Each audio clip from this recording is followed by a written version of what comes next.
어머니, 여기 공기 참 좋죠? 여기서 조금만 쉬고 계세요. 여기가 어디냐?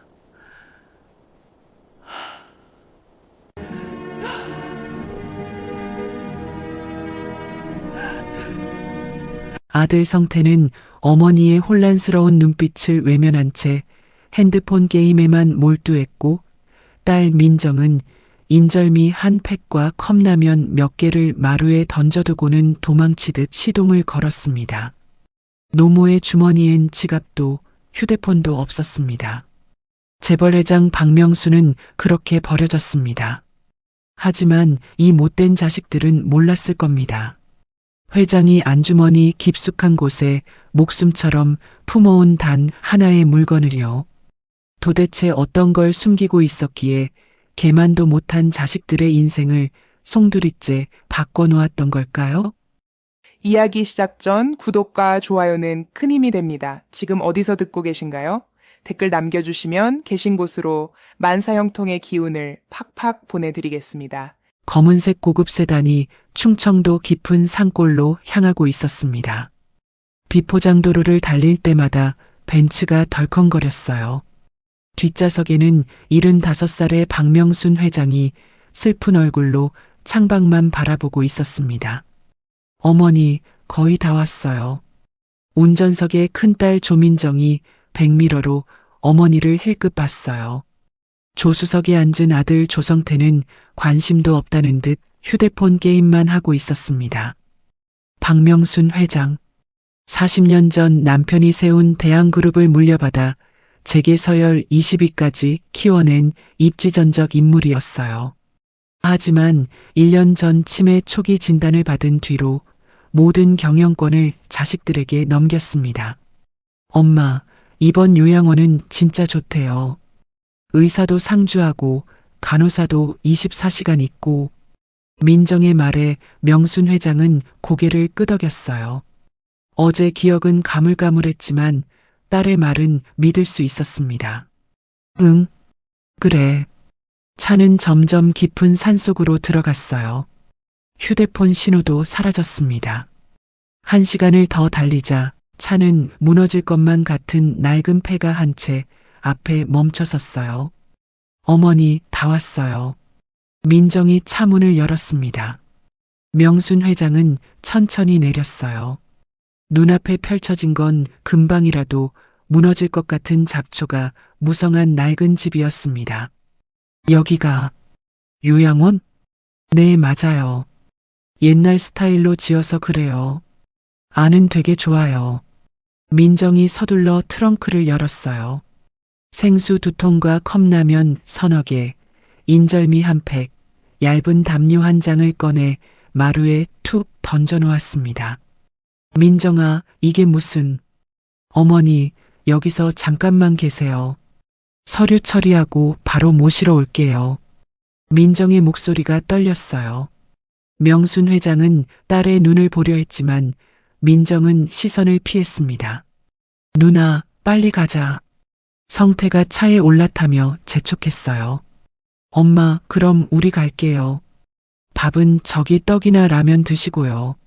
민정이 서둘러 차에 올라탔습니다. 엔진 소리가 울렸어요. 잠깐, 민정아, 성태야. 회장이 손을 뻗었지만 차는 이미 출발하고 있었습니다. 먼지를 일으키며 멀어지는 차.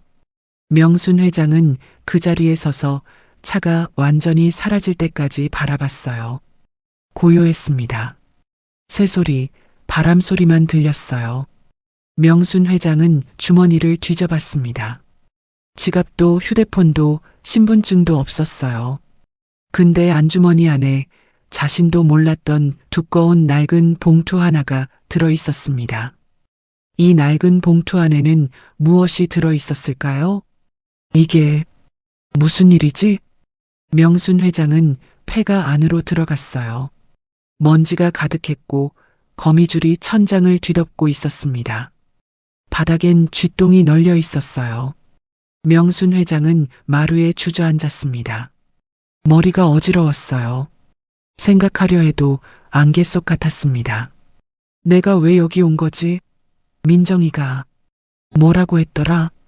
치매 탓에 방금 전 일도 가물가물했어요. 하지만 한 가지는 확실했습니다. 뭔가 잘못됐다는 느낌. 해가 지기 시작했어요. 산속은 금방 어두워졌습니다. 명순 회장은 떨리는 손으로 컵라면 하나를 집어들었어요. 하지만 끓일 방법이 없었습니다. 가스도 전기도 물도 없었어요. 물. 명순 회장은 마당으로 나갔습니다. 녹슨 우물이 있었어요. 두레박을 내려보냈지만 줄이 끊어져 있었습니다. 도와주세요. 명순 회장이 외쳤지만 메아리만 돌아왔어요. 주변엔 아무도 없었습니다. 밤이 깊어지자 기온이 뚝 떨어졌어요. 명순 회장은 담요를 뒤집어 쓰고 마루에 웅크렸습니다. 70년 인생에서 가장 추운 밤이었어요. 민정아, 성태야, 왜 엄마를 여기 두고 간 거니? 명순 회장은 눈물을 흘렸습니다. 치매로 기억은 흐릿했지만 자식들이 자신을 버렸다는 사실만은 또렷이 느껴졌어요. 그 시각 서울의 대한그룹 본사 회장실, 조민정과 조성태 남매가 마주 앉아 있었습니다. 책상 위엔 서류 뭉치가 놓여 있었어요. 누나, 이제 끝났어. 엄마 치매 진단서로 한정후견인 신청하면 전 재산이 우리 명의로 넘어와. 성태가 만족스러운 표정으로 말했어요. 그래도 엄마를 그렇게 버리는 건 누나 지금 와서 그래? 요양원비 한 달에 500만 원이야. 1년이면 6천만 원. 10년이면 6억이라고. 그 돈이면 우리 배당금 늘릴 수 있어. 성태의 말에 민정은 입을 다물었어요. 게다가 엄마 치매 걸렸잖아. 어차피 우릴 기억도 못해. 산 좋고 공기 좋은 데서 편하게 계시는 거야. 전화라도 놔드릴걸. 누나, 정신 차려. 전화하면 누가 구조하러 오잖아. 그럼 우리 계획 다 틀어져. 민정은 고개를 떨궜습니다. 양심의 가책이 스쳤지만 5천억이라는 숫자가 그걸 눌렀어요. 내일 변호사랑 만나서 서류 진행하자. 3개월 안에 모든 지분 우리 명의로 넘긴다. 성태가 서류를 집어들었어요. 폐가에서 이틀째 되는 날, 박명순 회장은 탈진 상태로 마당에 쓰러져 있었습니다. 물도 음식도 없이 버틴 시간이었어요. 입술은 갈라져 피가 맺혔고 의식은 아득했습니다. 하늘이 빙글빙글 돌았어요. 그때 멀리서 발소리가 들려왔습니다. 12살 남자아이와 9살 여자아이였어요. 남매는 폐지를 주우러 다니다가 쓰러진 명순 회장을 발견했습니다. 할머니, 괜찮으세요? 김지훈이라는 아이가 명순 회장을 흔들었어요. 이마를 짚어보니 불덩이처럼 뜨거웠습니다. 고열이었어요. 지훈이는 배낭을 뒤졌습니다. 그 안엔 편의점 생수 한 병이 들어 있었어요. 500원짜리. 오늘 폐지를 팔아서 산 거였습니다. 남매가 하루 종일 나눠 마실 유일한 물이었어요. 아이는 망설임 없이 물병을 열었습니다. 명순 회장 입에 조금씩 넣어줬어요. 명순 회장은 본능적으로 물을 삼켰습니다. 생명줄 같은 물이었어요. 500ml가 순식간에 바닥났습니다. 동생 지영이가 빈 물병을 보며 울먹였습니다. 오늘 마실 물이 다 사라졌거든요. 하지만 오빠 지우는 괜찮다고 동생을 다독였어요. 명순 회장은 가까스로 눈을 떴습니다. 흐릿한 시야에 두 아이의 얼굴이 보였어요. 고맙습니다. 그 말만 겨우 하고 다시 의식을 잃었습니다. 지훈이는 동생에게 말했어요. 이 할머니를 자신들의 거처로 옮겨야 한다고. 여기 두면 죽을 것 같았거든요. 남매는 작은 몸으로 명순 회장을 일으켰습니다. 어른 한 명을 옮기기엔 역부족이었지만 포기할 수 없었어요. 두 아이는 명순 회장을 부축해 산길을 걸었습니다. 남매에게는 끝없이 먼 거리였어요. 중간에 주저앉기를 수십 번. 그래도 멈출 수 없었습니다. 30분을 걸려 겨우 남매의 거처에 도착했어요. 그곳 역시 폐가였습니다. 하지만 최소한 지붕은 성했고 낡은 이불이 있었어요. 남매는 명순 회장을 이불 위에 눕혔습니다. 지훈이는 계곡으로 달려가 물을 길어왔어요. 헝겊을 적셔 명순 회장 이마에 올려놨습니다. 밤새 물수건을 갈아주며 간호했어요. 지영이가 배낭에서 빵 반 개를 꺼냈습니다. 어제 쓰레기통에서 주운 거였어요. 유통기한이 하루 지났지만 남매에겐 귀한 식량이었습니다. 할머니 드려야겠다. 지훈이가 빵을 물에 적셔 부드럽게 만들었어요. 명순 회장 입에 조금씩 넣어줬습니다. 반 개의 빵이 다 들어갔어요. 지영이 배에서 꼬르륵 소리가 났습니다. 아이는 배를 움켜쥐었어요. 오빠는 동생을 안아줬습니다.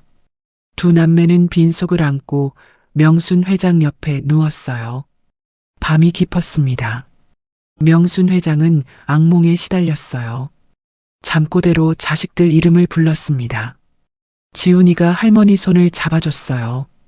그 손은 주름투성이었지만 여전히 따뜻했습니다. 다음 날 아침 명순 회장이 눈을 떴습니다. 낯선 천장이 보였어요. 옆에서 지훈이가 벌떡 일어났습니다. 할머니, 깨어나셨어요? 명순 회장은 주변을 둘러봤어요.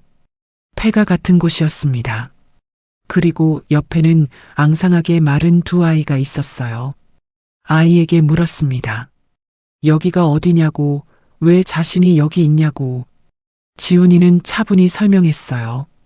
할머니가 쓰러져 있어서 모셔왔다고. 물과 빵도 드렸다고. 명순 회장은 아이의 얼굴을 자세히 봤습니다. 해맑은 눈 하지만 뼈가 앙상한 뺨.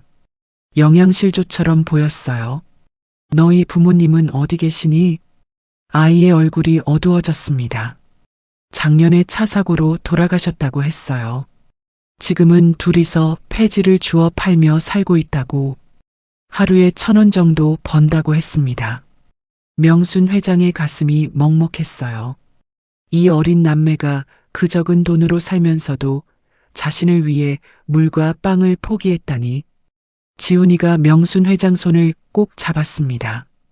괜찮아요, 할머니. 저희가 할머니 돌봐드릴게요. 폐지 주어서 밥 사드릴게요. 그 말에 명순 회장은 눈물이 흘렀어요. 평생 돈으로 사람을 부렸습니다. 비서, 운전사, 요리사 모두 돈을 주고 고용한 사람들이었어요. 하지만 이 아이는 달랐습니다. 아무 대가 없이 자기가 먹을 것을 포기하면서 자신을 살려줬어요. 지영이도 달려와 명순 회장을 안았습니다. 오빠가 밤새 간호했다고 말했어요. 명순 회장은 두 아이를 품에 안았습니다. 70년 인생에서 처음 느껴보는 온기였어요. 돈이 아닌 진심으로 베푸는 사람의 온기. 명순 회장은 결심했습니다. 이 은혜를 반드시 갚겠다고. 하지만 지금의 자신은 아무것도 아니었어요. 돈도 권력도 심지어 신분증도 없었습니다. 그때 주머니에서 뭔가 만져졌어요. 옷 안감 깊숙한 곳. 손을 넣어보니 딱딱한 것이 느껴졌습니다. 조심스럽게 꺼내봤어요. 작은 명함 하나였습니다. 대한그룹 회장 박명술라고 적혀 있었어요. 명순 회장은 명함을 보며 기억을 더듬었습니다. 맞아, 자신은 대한그룹 회장. 5천억 재산을 가진. 하지만 치매 때문에 확신이 서지 않았어요. 하지만 한 가지는 확실했습니다. 이 아이들이 자신을 살려줬다는 것. 그리고 언젠가 반드시 은혜를 갚아야 한다는 것. 명순 회장은 아이들을 꼭 안았습니다. 작고 따뜻한 체온이 느껴졌어요. 명순 회장은 남매와 함께 폐가에서 일주일을 보냈습니다. 몸은 회복됐지만 자신 때문에 아이들이 더 힘들어지는 게 마음 아팠어요. 지훈이는 매일 새벽부터 폐지를 주우러 다녔습니다. 무거운 리어카를 끌며 마을을 돌았어요. 하루 종일 일해봤자 1,500원. 그 돈으로 삼각김밥 2개를 사서 동생과 할머니에게 드렸습니다. 자신은 물만 마셨어요. 명순 회장은 가슴이 찢어지는 것 같았습니다. 5천억 재산을 가진 자신이 지금은 아무것도 할 수 없었어요. 아이들만 고생시키고 있었습니다. 일주일째 되는 날 아침, 지영이가 명순 회장 옷을 빨래하겠다고 했어요. 할머니, 옷 더러워요. 제가 빨아드릴게요. 아니야, 괜찮아. 안 돼요. 옷이 너무 지저분해요. 지영이는 명순 회장이 입고 있던 재킷을 벗겼습니다. 고급 원단이었지만 일주일 동안 입어서 먼지투성이었어요. 지영이가 계곡물로 옷을 씻기 시작했습니다. 손으로 비벼 빨다가 안감 부분이 이상하다는 걸 느꼈어요. 뭔가 빳빳한 게 만져졌습니다. 오빠, 이것 봐. 뭔가 들어있어. 지훈이가 다가왔습니다. 안감을 만져보니 확실히 무언가 있었어요. 옷 안쪽에 뭐가 있나 봐. 혹시 할머니 중요한 거 아닐까? 그럼 꺼내봐야지. 지영이가 조심스럽게 안감 실밥을 풀었습니다. 안쪽에서 두꺼운 종이 봉투가 나왔어요. 비닐로 여러 번 쌓여 있었습니다. 할머니, 옷 안에 이게 있었어요. 남매가 명순 회장에게 달려왔습니다. 명순 회장은 봉투를 받아들었어요. 손이 떨렸습니다. 비닐을 벗기자 낡은 서류 봉투가 나왔습니다. 봉투에는 대한그룹 주식 증서라고 적혀 있었어요. 명순 회장은 봉투를 열었습니다. 안에서 노란색으로 바른 종이 여러 장이 나왔어요. 실물 주식 증서였습니다. 대한그룹 보통주 30%, 명의인 박명순. 명순 회장의 심장이 쿵쾅거렸습니다. 기억이 흐릿하게 떠올랐어요. 맞아, 남편이 돌아가시기 전에 이 증서를 자신에게 맡겼었습니다. 자식들한테 빼앗기지 말라고. 할머니, 이게 뭐예요? 지훈이가 물었습니다. 명순 회장은 증서를 바라봤어요. 이건 할머니 거야. 명순 회장은 증서를 도로 봉투에 넣었습니다. 손이 떨렸어요. 이게 바로 자식들이 찾고 있는 거였습니다. 이 증서가 없으면 자식들이 회사를 완전히 장악할 수 없어요. 30% 지분은 경영권을 좌우하는 핵심이었습니다. 할머니, 이거 중요한 거죠? 잘 보관해야겠어요. 지훈이가 봉투를 받아들었습니다. 비닐로 다시 여러 번 싸서 안전하게 만들었어요. 할머니, 이거 어디 숨겨둘까요? 내가 가지고 있어라. 할머니는 잃어버릴 것 같아. 제가요? 잘 간직해 줄 수 있지? 네, 제가 잘 보관할게요. 지훈이는 증서를 자신의 낡은 가방 깊숙이 넣었습니다. 가장 안전한 곳에 숨겼어요. 그날 오후 남매가 마을 슈퍼에 심부름을 갔습니다. 폐지를 팔아본 돈으로 라면을 사려고요. 슈퍼 주인 아주머니가 물었습니다. 지훈아, 요즘 폐가에서 할머니랑 산다며? 네. 할머니 혼자 계셔서 저희가 돌봐드리고 있어요. 기특하네. 그 할머니 어디서 오신 분이야? 잘 모르겠어요. 기억을 잘 못하세요. 아주머니가 고개를 끄덕였어요. 그때 옆에 있던 다른 손님이 끼어들었습니다. 혹시 그 할머니 옷 되게 좋지 않아? 재킷 같은 거? 네, 좋은 것 같긴 한데. 더러워져서 저희가 빨았어요. 어머, 그 옷 브랜드 옷일걸? 몇백만 원짜리라던데. 손님의 말에 슈퍼 안이 술렁거렸습니다. 몇백만 원짜리 옷을 입은 할머니가 폐가에 있다니. 그럼 그 할머니 돈 많은 분 아니야? 글쎄요. 잘 모르겠어요. 지훈이는 어리둥절했습니다. 하지만 라면을 사서 빨리 집으로 돌아갔어요. 그날 저녁 마을 사람들 사이에 소문이 돌기 시작했습니다. 폐가에 부자 할머니가 숨어 있다는 소문이었어요. 고급 옷을 입고 보물을 가지고 있을지도 모른다는 소문이요. 그 소문은 빠르게 퍼져 마을을 넘어 이웃 동네까지, 그리고 결국 한 사람의 귀에 들어갔어요. 서울 대한그룹 본사. 조민정 전무가 휴대폰을 받았습니다. 전무님, 회장님을 버렸던 시골에 이상한 소문이 들립니다. 폐가에 부자 할머니가 어마어마한 걸 가지고 있다던데 혹시 회장님 아니실까요? 민정의 얼굴이 굳었습니다. 전화를 끊자마자 민정은 동생 성태에게 전화를 걸었어요. 성태야, 엄마 아직 살아있는 것 같아. 뭐? 어떻게 살아있어? 일주일이나 지났는데. 누가 돌보고 있나 봐. 그리고 성태야, 큰일이야. 엄마가 뭔가 큰 걸 가지고 있대. 성태의 목소리가 급해졌습니다. 설마, 그 증서? 그런 것 같아. 우리가 아무리 찾아도 없었잖아. 젠장, 그 증서 없으면 경영권 완전 장악 못해. 민정은 이를 악물었습니다. 30% 지분 증서. 그게 없으면 자신들이 회사를 완전히 손에 넣을 수 없었어요. 내일 당장 내려간다. 넌 변호사 데리고 와. 알았어. 근데 누나, 엄마를 어떻게 할 거야? 설득해서 증서 받아내야지. 안 되면. 민정은 말끝을 흐렸습니다. 하지만 눈빛은 차갑게 식어 있었어요. 한편 폐가에서는 평화로운 저녁이었습니다. 남매와 명순 회장이 라면을 나눠 먹고 있었어요. 할머니, 맛있어요? 응, 맛있구나. 명순 회장은 아이들을 바라봤습니다. 순수한 눈빛, 자신을 구해준 은인들이었어요. 이 아이들을 지켜야 해. 무슨 일이 있어도. 명순 회장은 창밖을 바라봤습니다. 어둠이 내리고 있었어요. 먼 산 너머 어딘가에서 폭풍이 몰려오고 있었습니다. 다음 날 아침 검은색 고급 세단 2대가 산골 마을로 들어왔습니다. 먼지를 일으키며 비포장도로를 달렸어요. 마을 사람들이 신기한 듯 쳐다봤습니다. 차가 폐가 앞에 멈춰섰어요. 차 문이 열리고 조민정 전무가 내렸습니다. 명품 구두, 고급 정장, 선글라스.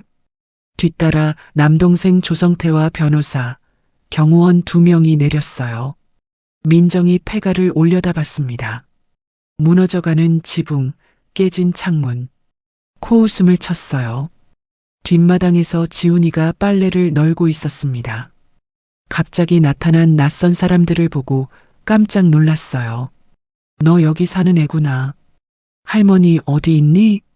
민정이 지훈이를 위아래로 훑어봤습니다. 남루한 옷때 묻은 얼굴, 경멸하는 눈빛이었어요. 할머니는 안에 계세요. 근데 누구신데요? 우리, 그 할머니 자식들이야. 지훈이 얼굴이 굳었습니다. 할머니를 버린 바로 그 사람들이었어요. 성태가 아이를 밀치고 폐가 안으로 들어갔습니다. 지훈이가 비틀거렸어요. 안에서 지영이가 뛰어나왔습니다. 그 뒤로 명순 회장도 천천히 나왔어요. 명순 회장은 딸과 아들을 봤습니다. 일주일 전 자신을 버린 그 사람들. 가슴이 철렁 내려앉았습니다. 민정아, 성태야, 어머니 살아계셨네요. 여기서 어떻게 살았어요? 민정의 목소리는 차갑게 식어 있었습니다. 걱정이나 미안함은 전혀 없었어요. 그럼 이 어미가 죽길 바랬니? 뭐 됐어요, 어머니. 집으로 가시죠. 민정이 명순 회장 팔을 잡았습니다. 하지만 명순 회장은 팔을 뿌리쳤어요. 싫어. 너희가 날 버렸잖아. 민정과 성태가 눈빛을 교환했습니다.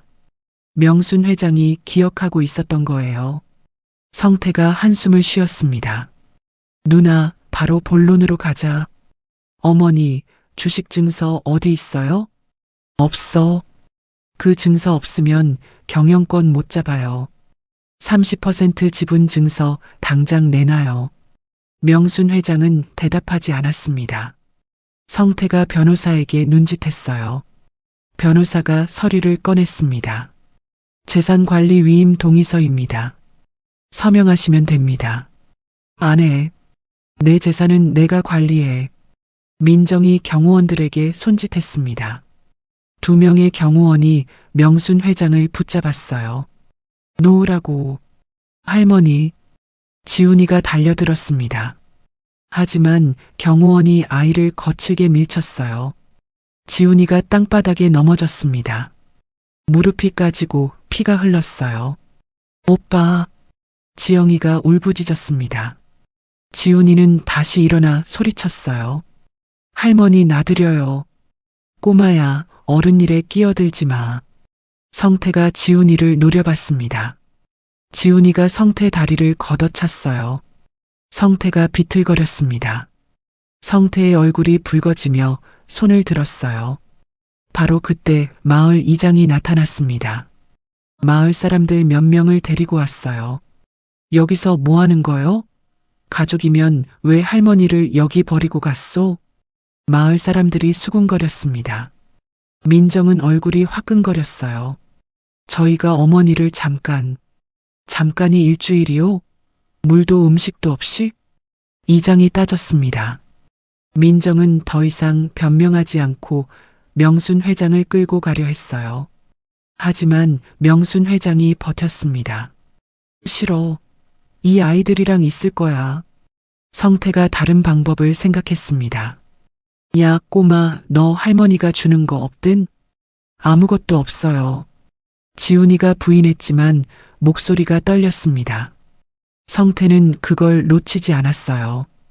지훈이 배낭을 낚아챘습니다. 오빠 가방. 지영이가 울었습니다. 성태가 배낭을 뒤졌어요. 책, 옷까지, 장갑. 하지만 증서는 없었습니다. 지훈이가 더 안전한 곳에 숨겨뒀던 거예요. 어디 숨겼어? 성태가 배낭을 던지고 폐가 안을 뒤지기 시작했습니다. 이불을 뒤집고 장판을 걷어냈어요. 민정도 합세했습니다. 2 사람은 폐가를 난장판으로 만들었어요. 하지만 증서는 나오지 않았습니다. 성태가 바닥을 쳤어요. 민정이 지훈이에게 다가갔습니다. 차가운 눈빛으로 아이를 내려다봤어요. 꼬마, 잘 들어. 증서 안 내놓으면 경찰에 신고할 거야. 너희가 할머니 서류 훔쳤다고. 지훈이의 얼굴이 창백해졌습니다. 마을 사람들이 술렁거렸어요. 민정은 만족스러워했습니다. 아이들은 아무것도 안 훔쳤어. 명순 회장이 소리쳤습니다. 하지만 민정은 무시했어요. 치매 환자 말은 믿을 수 없죠. 이장이 중재하려 했지만 민정은 명함을 꺼냈습니다. 대한그룹 전무라는 직함이 적혀 있었어요. 제가 누군지 아시겠죠? 함부로 나서지 마세요. 마을 사람들이 뒤로 물러섰습니다. 대한그룹. 감히 맞설 수 없는 상대였어요. 성태가 지훈이에게 마지막 경고를 했습니다. 내일까지 증서 내놔. 안 그러면 경찰 신고하고 너희 둘 다 고아원 보낼 거야. 지훈이는 입술을 깨물었습니다. 지영이는 울고 있었어요.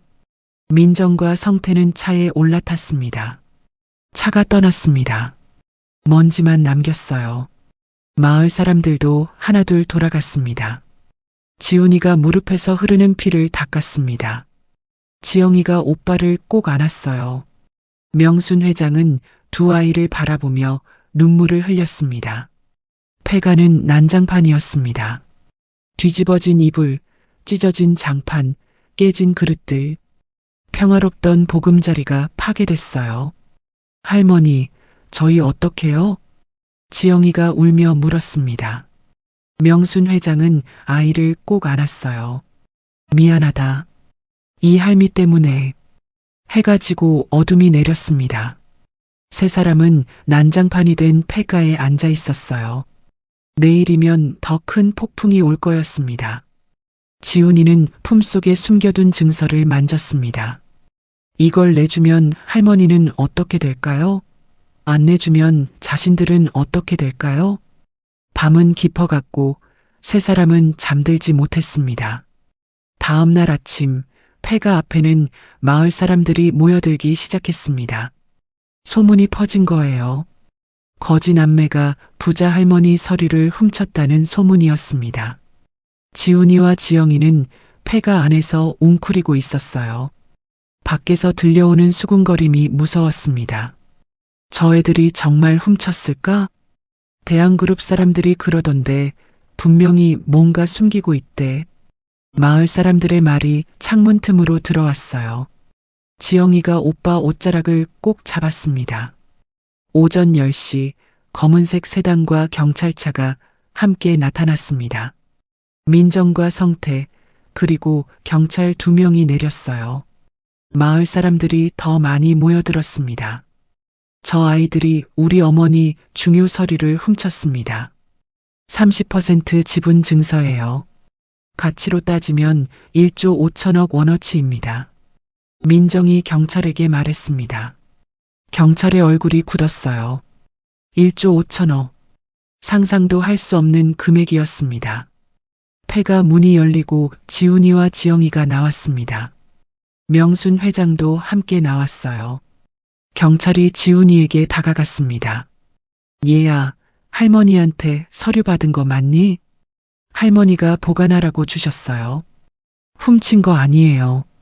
지훈이가 떨리는 목소리로 대답했습니다. 하지만 성태가 끼어들었어요. 거짓말입니다. 우리 어머니는 치매 환자예요. 판단 능력이 없어요. 민정이 치매 진단서를 꺼냈습니다. 경찰이 확인했어요. 할머니 말은 증거로 쓰기 어렵겠는데요. 명순 회장은 무릎이 꺾이는 것 같았어요. 자신의 말을 아무도 믿지 않았습니다. 얘야, 증서 어디 있니? 그냥 돌려주면 문제없이 끝날 거야. 경찰이 부드럽게 말했습니다. 지훈이는 입술을 깨물었어요. 시간 없어. 당장 내놔. 성태가 다그쳤습니다. 마을 이장이 나섰어요.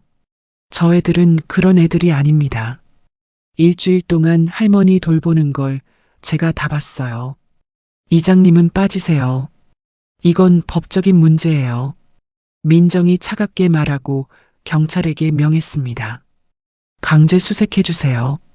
경찰이 지훈이 가방을 빼앗았어요. 가방을 뒤지기 시작했습니다. 책, 옷, 그리고 작은 천주머니. 경찰이 천주머니를 열었어요. 안에서 비닐로 싼 봉투가 나왔습니다. 이게 뭐지? 경찰이 비닐을 벗기고 봉투를 열었습니다. 실물 주식 증서가 나왔어요. 찾았다. 성태가 소리쳤어요. 마을 사람들이 술렁거렸습니다. 저 애들이 정말 훔쳤네. 마을 사람들의 손가락질이 쏟아졌습니다. 지영이가 울음을 터뜨렸어요. 우리 안 훔쳤어요. 할머니가 주신 거예요. 하지만 아무도 믿지 않았습니다. 민정이 증서를 받아들고 만족스럽게 웃었어요. 이게 맞네요. 30% 지분 증서. 아이들, 이건 큰일이야. 일단 파출소 가서 조사받아야겠다. 경찰이 지훈이 팔을 잡았습니다. 지훈이가 뿌리치려 했지만 소용없었어요. 지영이가 울부짖었습니다. 명순 회장이 경찰을 막아섰어요. 안 돼요. 저 아이들은 아무 잘못 없어요.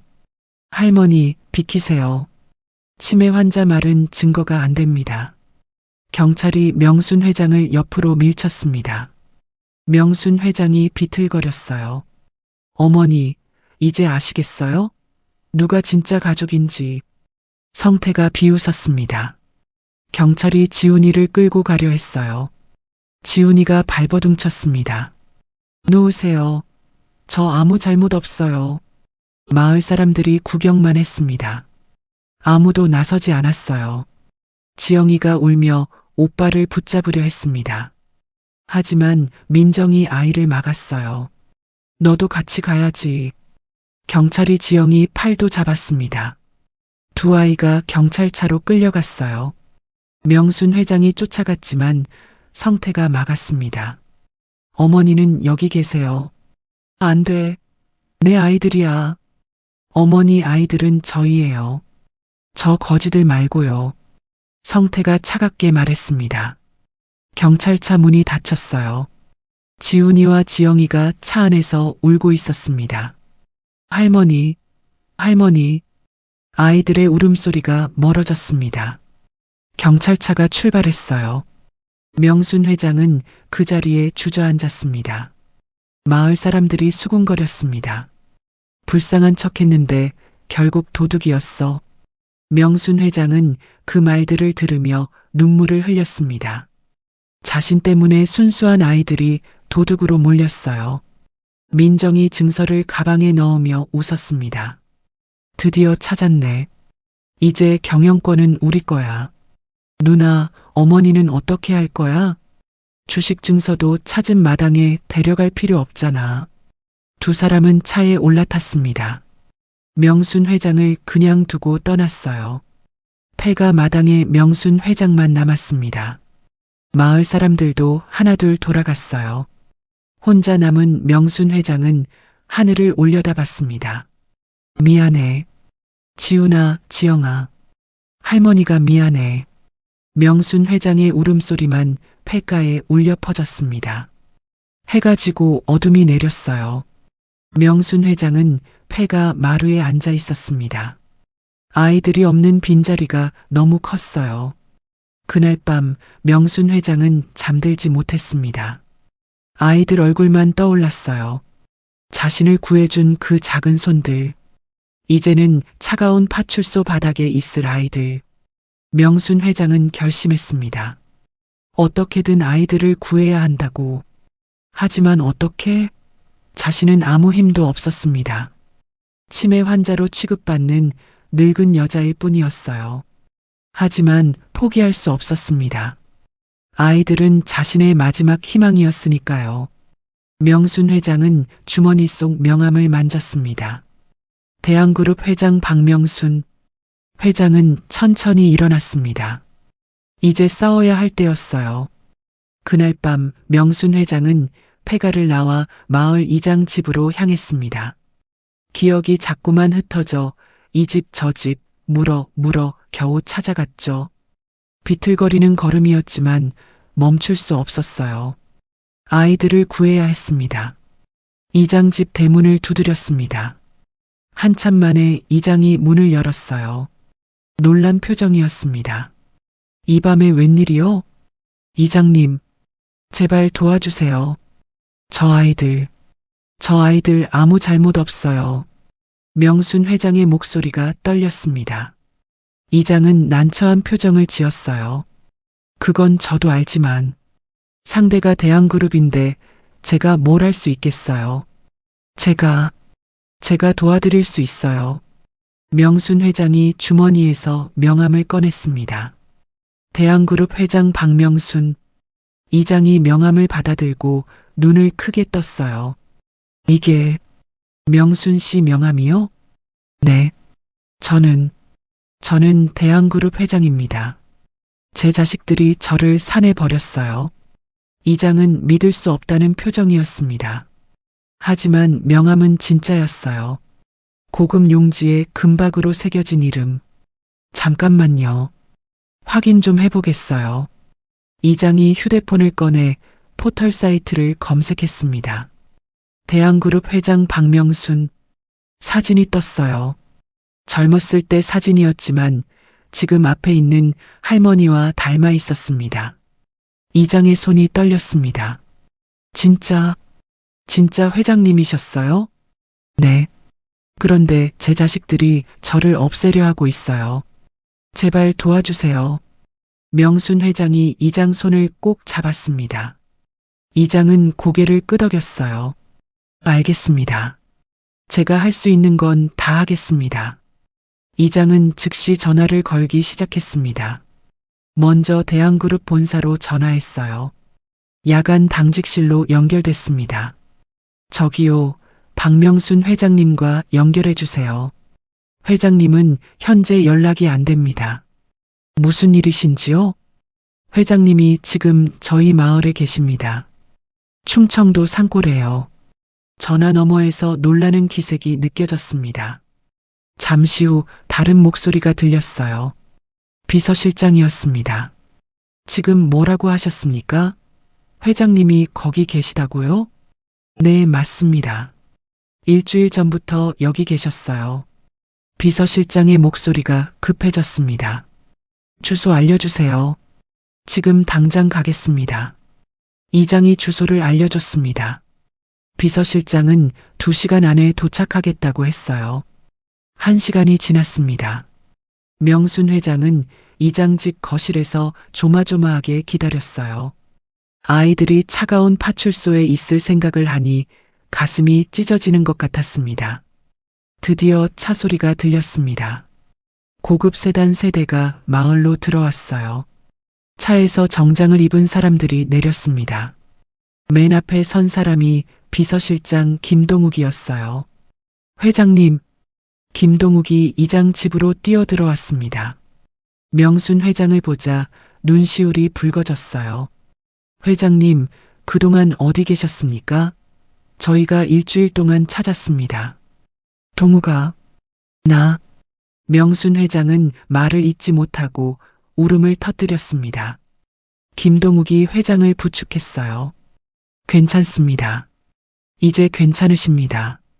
김동욱은 함께 온 팀에게 지시했습니다. 법무팀 변호사, 홍보팀, 그리고 경호팀. 모두 대한그룹 최고 인력들이었어요. 즉시 조사 시작하십시오. 회장님이 어떻게 여기 오셨는지, 누가 관련됐는지 전부 파악하세요. 팀원들이 움직이기 시작했습니다. 법무팀 변호사가 명순 회장에게 다가왔어요. 회장님, 무슨 일이 있었는지 말씀해 주십시오. 명순 회장은 떨리는 목소리로 설명했습니다. 딸 민정과 아들 성태가 자신을 산에 버렸다고, 지갑도 휴대폰도 다 빼앗아 갔다고, 그리고 자신을 구해준 남매가 지금 도둑으로 몰려 파출소에 있다고. 김동욱의 얼굴이 굳어졌습니다. 조민정 전무와 조성태 상무가 그런 짓을 했다고요? 응. 그리고 내 주식 증서를 빼앗아 갔어. 30% 지분 증서요? 김동욱은 즉시 휴대폰을 꺼냈습니다. 본사법무팀에 긴급 지시를 내렸어요. 조민정, 조성태 2사람 모든 권한 즉시 정지, 회사 출입 금지, 그리고 회장 유기죄로 고소 준비하세요. 전화를 끊고 변호사에게 말했습니다. 파출소 가서 아이들 즉시 석방시키십시오. 회장님이 직접 증서를 맡겼다는 증언 확보하세요. 알겠습니다. 변호사가 파출소로 향했습니다.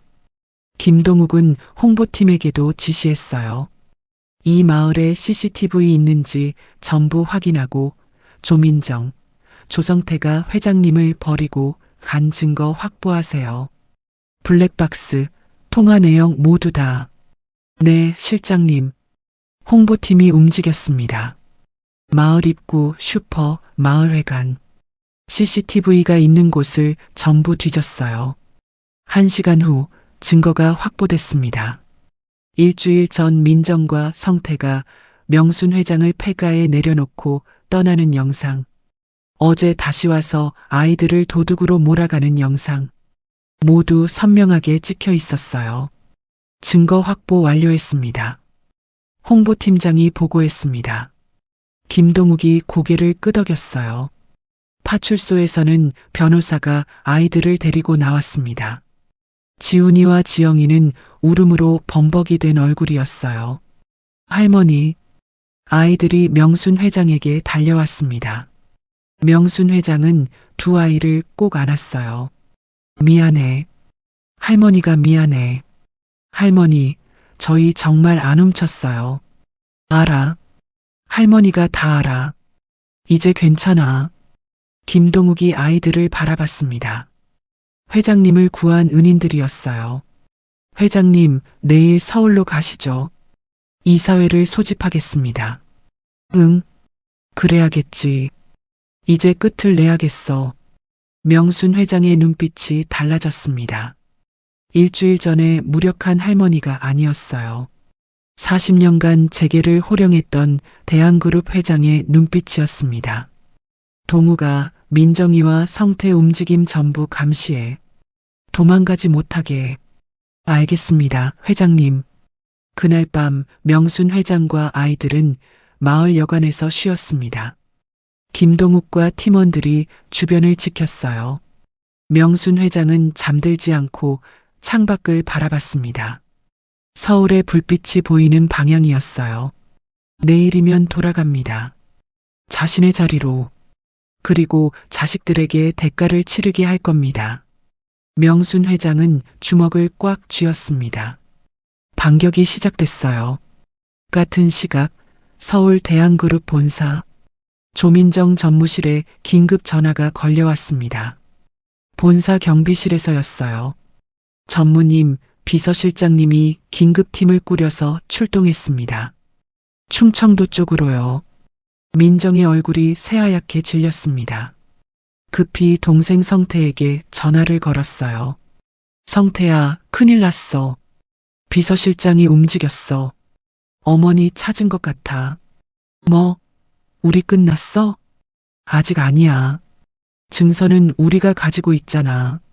그리고 어머니를 직접 만나서 각서를 받아야 해.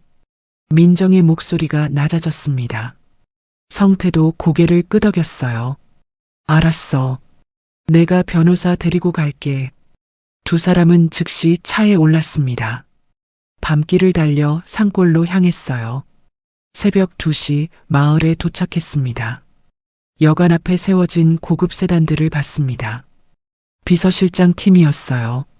민정과 성태는 차를 멀리 세우고 기다렸습니다. 새벽 4시 경호원 교대 시간이었어요. 잠깐의 틈이 생겼습니다. 민정이 여관 주인에게 접근했어요.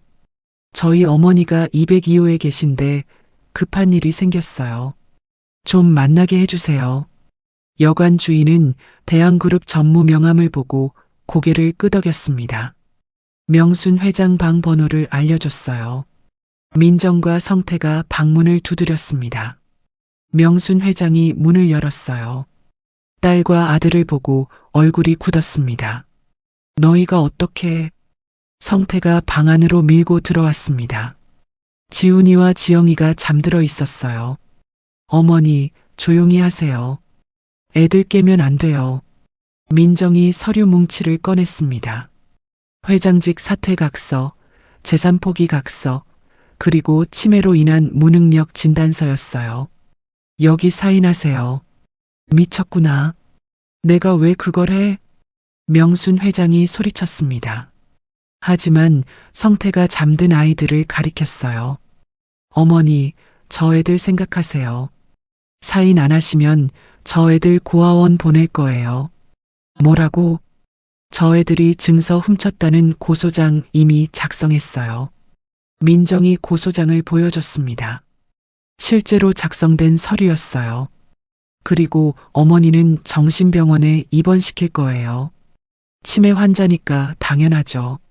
명순 회장의 손이 떨렸습니다. 아이들을 보호하려면 자신이 희생해야 했어요. 선택하세요. 어머니가 사인하고 조용히 물러나시든지 아니면 저 애들이 평생 전과자로 살든지. 성태가 펜을 내밀었습니다. 명순 회장은 펜을 받아들었어요. 손이 떨려 글씨를 쓸 수 없었습니다. 민정이 재촉했습니다. 명순 회장이 펜을 종이에 대려는 순간 방문이 벌컥 열렸어요. 김동욱 비서실장이 경호원들과 함께 들어왔습니다. 무슨 짓을 하는 겁니까? 민정과 성태가 놀라 뒤로 물러섰어요. 김동욱이 서류를 낚아챘습니다.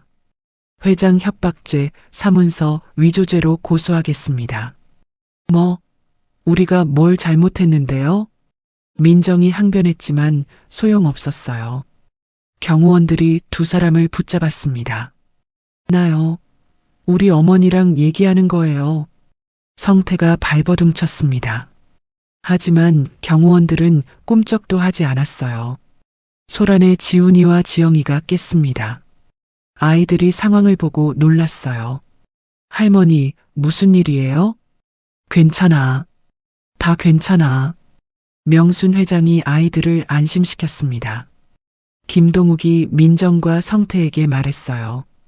두 분은 지금부터 회사 출입이 금지됩니다. 그리고 경찰에 고소할 겁니다. 무슨 권한으로? 회장님 명령입니다. 김동욱이 명순 회장을 가리켰습니다. 명순 회장이 차갑게 말했어요. 너희는 이제 끝이야. 내 자식도 아니야. 민정과 성태의 얼굴이 새하얗게 질렸습니다. 경호원들이 두 사람을 끌고 나갔어요. 어머니, 어머니. 민정이 울부짖었지만 명순 회장은 돌아보지 않았습니다. 방 안에 정적이 흘렀어요. 지훈이와 지영이가 할머니를 꼭 안았습니다. 할머니, 무서웠어요. 이제 괜찮아. 다 끝났어.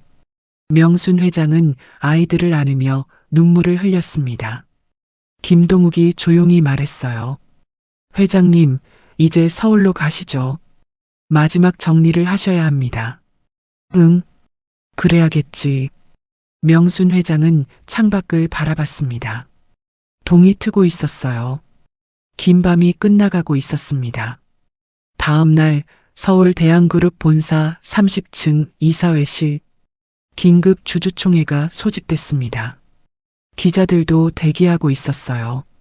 대한그룹에 무슨 일이 생긴 걸까요? 이사회실 안에는 이미 주요 주주들과 임원들이 모여 있었습니다.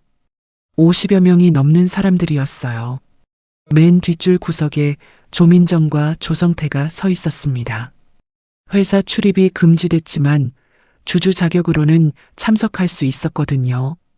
두 사람은 초조한 표정이었어요. 누나, 우리 끝난 거 아니야? 아직 몰라. 증서는 우리가 가지고 있잖아. 마지막까지 싸워봐야 해.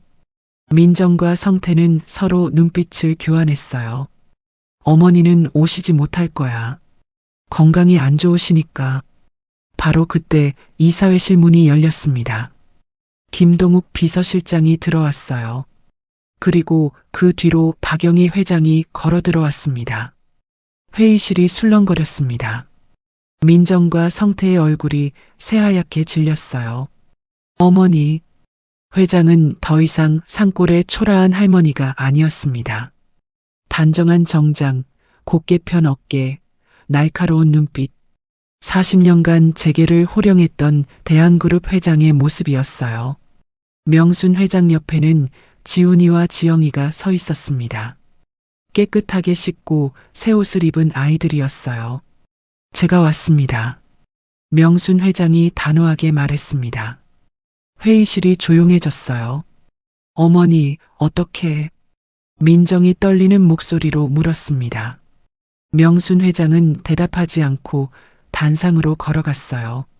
오늘 여러분께 사실을 알려드리려고 합니다. 제 친자식들이 저를 산에 버렸습니다. 회의실이 술렁거렸습니다. 성태가 벌떡 일어났어요. 거짓말입니다. 어머니는 치매 환자예요. 조용히 하세요. 명순 회장이 차갑게 말했습니다. 김동욱이 프로젝터를 켰어요. 화면에 영상이 재생되기 시작했습니다. 일주일 전 민정과 성태가 명순 회장을 차에서 내리게 하는 장면. 폐가 앞에 세운 물 2병과 라면. 그리고 빠르게 떠나는 차. 요양원비 아깝다며 저를 산에 버렸습니다. 물도 음식도 없이. 명순 회장의 목소리가 떨렸습니다. 참석자들이 경악했어요.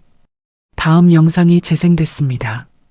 민정과 성태가 남매를 도둑으로 몰아 경찰에 신고하는 장면.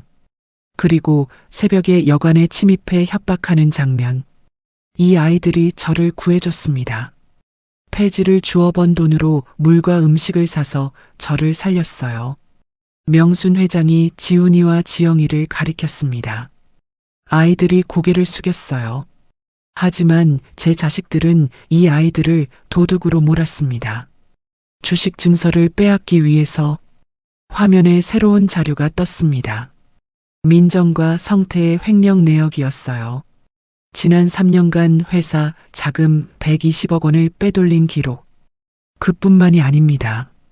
두 사람은 회사 자금을 횡령했습니다. 개인 사업에 유용했고 투기에 사용했습니다. 참석자들이 웅성거렸습니다. 민정이 소리쳤어요. 증거가 어디 있어요? 김동욱이 서류 뭉치를 던졌습니다. 통장 사본, 계약서, 거래 내역. 모두 명백한 증거들이었어요. 성태의 다리가 후들거렸습니다. 주저앉을 것 같았어요. 그리고 이 자리에서 밝힙니다. 저는 치매가 아닙니다. 명순 회장이 서류를 꺼냈습니다. 대학병원 최신 진단서였어요. 치매 초기 증상은 맞았지만 현재는 건강합니다. 판단 능력에 아무 문제가 없습니다. 의사가 증언석에 섰습니다. 박명순 회장님은 정상적인 판단 능력을 가지고 계십니다. 민정과 성태는 할 말을 잃었습니다. 모든 계획이 무너지고 있었어요. 명순 회장의 말에 회의실이 조용해졌습니다. 그리고 알았습니다. 제 친자식들이 얼마나 탐욕스러운지, 돈을 위해 어머니를 죽일 수도 있는 사람들이라는 걸. 명순 회장의 눈에서 눈물이 흘렀습니다. 하지만 목소리는 단호했어요. 오늘부로 조민정, 조성태 두 사람의 모든 직위를 박탈합니다. 그리고 횡령죄로 고소합니다. 경호원들이 민정과 성태에게 다가갔습니다. 두 사람을 붙잡았어요. 어머니, 우리 잘못했어요. 용서해 주세요. 민정이 울며 빌었습니다. 하지만 명순 회장은 고개를 돌렸어요. 너희는 이제 내 자식이 아니야. 법이 판단할 거야. 성태도 무릎을 꿇었습니다. 어머니, 제발 한 번만 용서해 주세요. 산에 날 버렸을 때는 용서를 구하지 않았잖니. 늦었어. 경호원들이 두 사람을 끌고 나갔습니다. 회의실 밖에는 기자들이 대기하고 있었어요. 카메라 플래시가 터졌습니다. 조민정 전무 어머니를 유기한 게 사실입니까? 횡령 혐의에 대해 해명해 주세요. 기자들의 질문이 쏟아졌습니다. 민정과 성태는 고개를 숙인 채 끌려갔어요. 회의실로 돌아온 명순 회장은 지훈이와 지영이를 단상으로 불렀습니다. 이 아이들이 저를 구했습니다. 목숨을 걸고 저를 지켜줬어요. 참석자들이 박수를 쳤습니다. 지훈이와 지영이는 얼떨떨한 표정이었어요. 오늘부로 이 두 아이를 제 양자, 양녀로 입양합니다. 회의실이 다시 한번 술렁거렸습니다. 명순 회장이 아이들을 꼭 안았어요. 그리고 교육기금 50억 원을 두 아이 이름으로 설정합니다. 참석자들이 기립박수를 보냈습니다. 지훈이와 지영이는 할머니를 꼭 안으며 울었어요. 명순 회장도 울고 있었습니다. 하지만 이번엔 기쁨의 눈물이었어요. 회의가 끝나고 기자회견이 열렸습니다. 명순 회장은 모든 진실을 밝혔어요. 자식들의 유기, 횡령, 그리고 남매의 구조. 뉴스는 실시간으로 전국에 방송됐습니다. 대한그룹 스캔들. 하지만 동시에 감동적인 이야기이기도 했어요. 그날 저녁 명순 회장은 지훈이, 지영이와 함께 집으로 돌아왔습니다. 40년 만에 진짜 가족을 찾은 기분이었어요. 할머니, 꿈 같아요. 지영이가 말했습니다. 명순 회장이 아이 머리를 쓰다듬었어요. 할머니도 꿈 같구나. 너희를 만난 게. 세 사람은 서로를 꼭 안았습니다. 진짜 가족이 됐어요. 주주총회가 끝난 지 사흘 후 지방법원. 조민정과 조성태의 첫 공판이 열렸습니다. 법정 방청석은 기자들과 시민들로 가득 찼어요. 두 사람은 수갑을 찬 채 법정에 섰습니다. 한때 재계의 엘리트였던 사람들. 이제는 죄수복을 입은 범죄자였어요. 검사가 기소장을 낭독했습니다. 피고인들은 친모를 산에 유기했으며 회사 자금 120억 원을 횡령했습니다. 또한 미성년자를 협박하고 무고죄를 저질렀습니다. 방청석이 술렁거렸습니다. 민정과 성태는 고개를 숙였어요. 재판부가 증인을 불렀습니다. 첫 번째 증인은 마을 이장이었어요. 제가 직접 봤습니다. 저 두 사람이 어머니를 폐가에 내려놓고 떠났어요. 물 2병이 전부였습니다. 이장의 증언에 방청석에서 탄식이 흘러나왔습니다. 다음은 슈퍼주인 아주머니가 증인석에 섰어요. 아이들이 하루에 1,000원으로 살았어요. 그런데도 할머니 드실 것 사드리더라고요. 사람들이 눈물을 닦았습니다. 김동욱 비서실장도 증인석에 섰어요. 회장님께서 3년 전부터 두 피고인을 감시하라고 지시하셨습니다. 횡령 증거를 확보했습니다.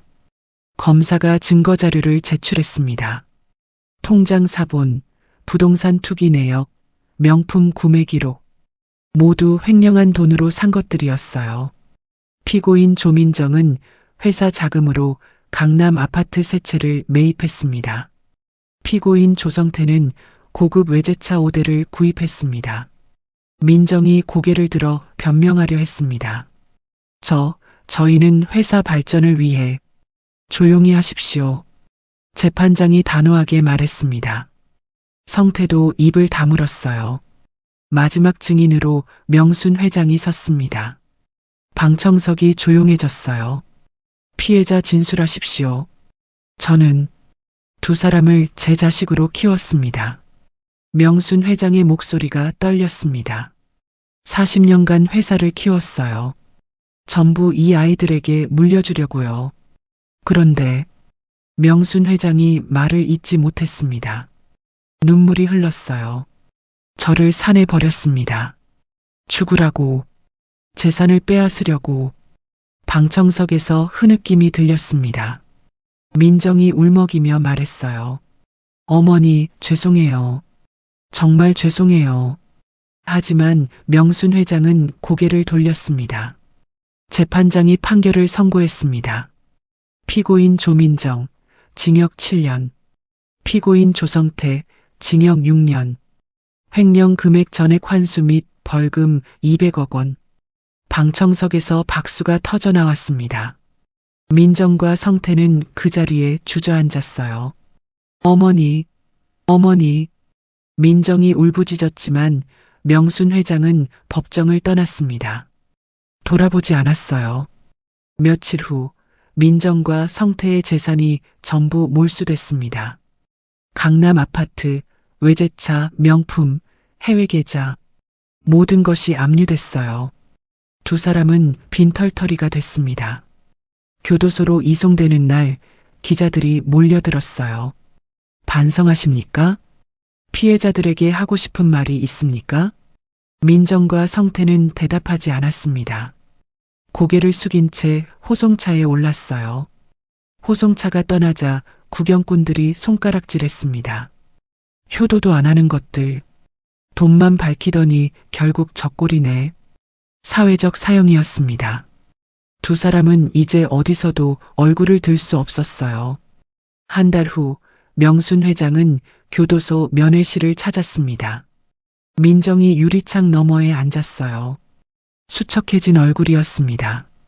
어머니. 민정이 울먹였습니다. 명순 회장은 차갑게 말했어요. 면회 온 게 아니야. 마지막으로 할 말이 있어서. 어머니, 용서해 주세요. 제발. 용서는 안 해. 하지만 7년 후에 출소하면 그때는 다시 시작할 수 있어. 민정이 눈물을 흘렸습니다. 교도소에서 반성하고 나와. 그리고 사람답게 살아. 사람 되면 다시 생각해 볼게. 어머니, 이게 마지막이야. 다시는 면회 안 와. 명순 회장이 일어섰습니다. 민정이 손을 뻗었지만 유리창만 만졌어요. 어머니. 명순 회장은 돌아보지 않고 면회실을 나왔습니다. 복도에서 한참을 서 있었어요. 가슴이 아팠지만 이것이 옳은 일이었습니다. 밖으로 나오니 지훈이와 지영이가 차에서 기다리고 있었어요. 할머니, 괜찮으세요? 응, 괜찮아. 명순 회장이 아이들을 안았습니다. 이제 진짜 가족과 함께였어요. 그날 밤 뉴스에서는 조민정, 조성태 사건의 결말을 보도했습니다. 대한그룹 남매, 징역형 확정, 재산 전액 몰수, 박명순 회장, 고아 남매 정식 입양, 교육기금 50억 원 설정. 명순 회장은 뉴스를 보며 생각했습니다. 자신이 잃은 것과 얻은 것. 친자식은 잃었지만 진짜 가족을 얻었어요. 옆에서 지훈이와 지영이가 숙제를 하고 있었습니다. 평범한 일상. 하지만 명순 회장에게는 가장 소중한 시간이었어요. 할머니, 수학 문제 좀 봐주세요. 그래, 할머니가 봐줄게. 명순 회장은 미소 지으며 아이 옆에 앉았습니다. 이제 진짜 행복이 시작되는 거였어요. 6개월이 흘렀습니다. 계절이 바뀌어 봄이 왔어요. 대한그룹 본사 앞 벚꽃이 만개했습니다. 지훈이와 지영이는 이제 명문 사립학교에 다니고 있었어요. 교복을 단정하게 입고 학교에 가는 모습은 6개월 전과는 완전히 달랐습니다. 오빠, 오늘 수학 시험이야. 떨려. 괜찮아. 우리 열심히 공부했잖아. 두 아이는 기사가 모는 차를 타고 학교에 갔습니다. 하지만 교만하지 않았어요. 여전히 겸손했고 친구들에게도 친절했습니다. 학교에서 돌아온 저녁, 명순 회장이 아이들을 기다리고 있었어요. 예전과 달리 얼굴에 혈색이 돌았습니다. 치매 증상이 많이 좋아졌거든요. 할머니, 다녀왔습니다. 응, 잘 다녀왔니? 시험은 어땠어? 괜찮았어요. 할머니가 봐주신 문제가 나왔어요. 지영이가 웃으며 말했습니다. 명순 회장도 미소 지었어요. 할머니, 오늘 병원 검사 결과 나왔어요? 지훈이가 조심스럽게 물었습니다. 명순 회장은 고개를 끄덕였어요. 응, 의사 선생님이 그러시더라. 치매가 많이 호전됐대. 약도 줄일 수 있다고. 정말요? 할머니. 아이들이 할머니를 꼭 안았습니다. 명순 회장은 눈물을 훔쳤어요. 의사는 말했었습니다. 치매 초기에는 스트레스와 우울증이 증상을 악화시킨다고. 하지만 사랑과 행복이 있으면 호전될 수 있다고. 명순 회장에게는 이제 진짜 가족이 있었습니다. 아침마다 학교 갈 준비를 하는 아이들, 저녁마다 숙제를 봐주는 시간, 주말마다 함께 나들이 가는 일상. 이 모든 게 명순 회장의 치매를 좋게 만들었어요. 명순 회장은 6개월 전을 떠올렸습니다. 산속 폐가에서 죽어가던 자신. 그 순간 나타난 두 아이. 자신들의 물과 음식을 나눠준 천사 같은 아이들. 너희 덕분에 할머니가 진짜 가족이 뭔지 알았어. 돈으로 살 수 없는 거더라. 식탁에 정적이 흘렀습니다. 김동욱도 눈시울을 붉혔어요. 그리고 오늘 하나 더 발표할 게 있어. 명순 회장이 서류 2장을 꺼냈습니다. 이게 뭐예요? 유언장이야. 내가 죽으면 대한그룹 지분은 너희 둘이 나눠 갖는 거야. 할머니, 그런 말씀 마세요. 아이들이 소리쳤습니다. 하지만 명순 회장은 웃으며 말했어요. 괜찮아. 할머니는 아직 안 죽어. 앞으로 20년은 더 살 거야. 할머니 오래오래 사셔야 해요. 3명은 창 밖의 정원을 바라봤어요. 지금은 꽃이 가득했습니다. 할머니, 저기 봐요. 개나리 폈어요. 지영이가 손가락으로 가리켰습니다. 노란 개나리가 봄바람에 흔들렸어요. 예쁘다, 그치? 네. 할머니처럼 예뻐요. 3사람은 정원에 앉아 저녁 노을을 봤습니다. 평화로운 시간이었어요. 할머니, 우리 영원히 함께 있을 거죠? 지영이가 물었습니다. 명순 회장은 아이를 꼭 안았어요. 그럼 할머니가 너희를 어떻게 낳아? 우리는 가족이잖아. 네, 가족이에요. 지훈이도 할머니를 안았습니다. 세 사람은 서로를 꼭 껴안았어요. 하늘에 별이 뜨기 시작했습니다. 반짝이는 별빛처럼 세 사람의 미래도 밝게 빛나고 있었어요. 산속 폐가에서 시작된 기적. 가난한 남매와 버려진 재벌 회장의 만남. 그 만남이 세 사람 모두의 인생을 바꿨습니다. 명순 회장은 밤하늘을 올려다봤습니다. 돌아가신 남편이 보내준 선물 같았어요. 이 아이들이, 여보, 고마워요. 진짜 가족을 보내줘서. 명순 회장은 속으로 중얼거렸습니다. 그리고 아이들 손을 잡고 집 안으로 들어갔어요. 따뜻한 불빛이 새어나오는 집, 웃음소리가 들리는 집, 사랑이 가득한 집. 이곳이 바로 천국이었습니다. 여러분, 세상에는 돈보다 소중한 것들이 있습니다. 마음, 정성, 그리고 진심. 그런 것들은 눈에 보이지 않지만 결국 우리 인생에서 가장 큰 힘이 되어주죠. 회장은 모든 걸 잃고서야 진짜 가족을 만났습니다. 지훈이와 지영이는 아무것도 없었지만 마음만은 부자였어요.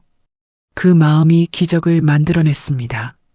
여러분 곁에도 이런 이야기가 숨어 있을지 모릅니다.